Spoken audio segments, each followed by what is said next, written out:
بسم اللہ الرحمن الرحیم۔ السلام علیکم ورحمۃ اللہ وبرکاتہ۔ محترم سامعین، گورنر پنجاب تحفظ بنیاد اسلام بل پر فی الفور دستخط کرے۔ پاکستان کو کسی صورت شام اور لبنان نہیں بننے دیں گے۔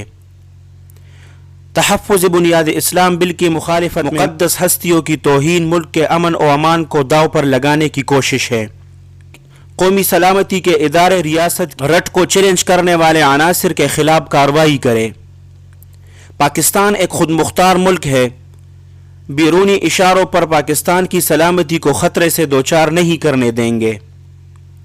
تحفظ بنیاد اسلام قانون سے فرقواریت کا خاتمہ ہوگا۔ بل کی مخالفت کرنے والے بیرونی طاقتوں کے اعلی کار ہیں۔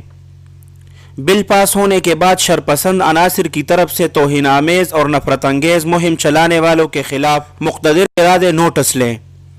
پاکستان میں فرقواریت کی آگ نہیں پھیلنے دیں گے۔ پاکستان کی سلامتی عزیز ہے، لیکن ہمارے صبر کو کمزوری نہ سمجھا جائے۔ جمعہ تحفظ ناموس رسالت، تحفظ ناموس صحابہ اور تحفظ اہل بیت، تحفظ ازواج مطہرات کے طور پر منائیں گے۔ پنجاب اسمبلی کے تمام اراکین بالخصوص چودھری پرویز الہی، حافظ عمار یاسر اور دیگر کو خراج تحسین پیش کرتے ہیں۔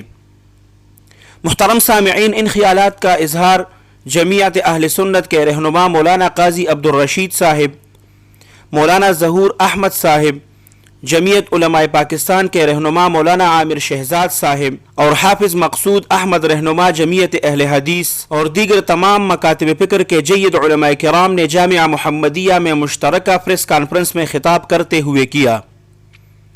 علماء کرام نے فرمایا کہ مٹھی بھر لوگ تحفظ بنیاد اسلام بل کو لے کر ملک میں انتشار پھیلانا چاہتے ہیں۔ ملک کی غالب اکثریت کے جذبات سے کھیلنے کی کسی کو اجازت نہیں دیں گے۔ علماء کرام نے فرمایا کہ جو لوگ اپنی کتابوں میں اہل بیت، صحابہ کرام، ازواج مطہرات اور دیگر مقدس شخصیات کی توہین کے مرتکب ہوتے ہیں، وہی اس بل پر سب سے زیادہ واویلا کر رہے ہیں۔ ایسے عناصر کو ہمارا مشورہ ہے کہ وہ شور مچانے کے بجائے اپنے غیر قانونی اور غیر شرعی سرگرمی اور افعال سے باز آ جائیں۔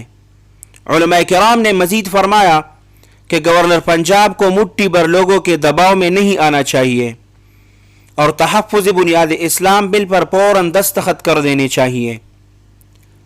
یہ بل پورے قوم کے دل کی آواز ہیں۔ ہم انبیاء کرام، اہل بیت، صحابہ کرام اور دیگر مقدس شخصیات کی عزت اور ناموس پہ کوئی سمجھوتا نہیں کر سکتے۔ محترم سامعین، تمام ساتھی ایک مرتبہ نبی کریم صلی اللہ علیہ وسلم کی خدمت میں درود شریف کا نذرانہ ضرور پیش کریں۔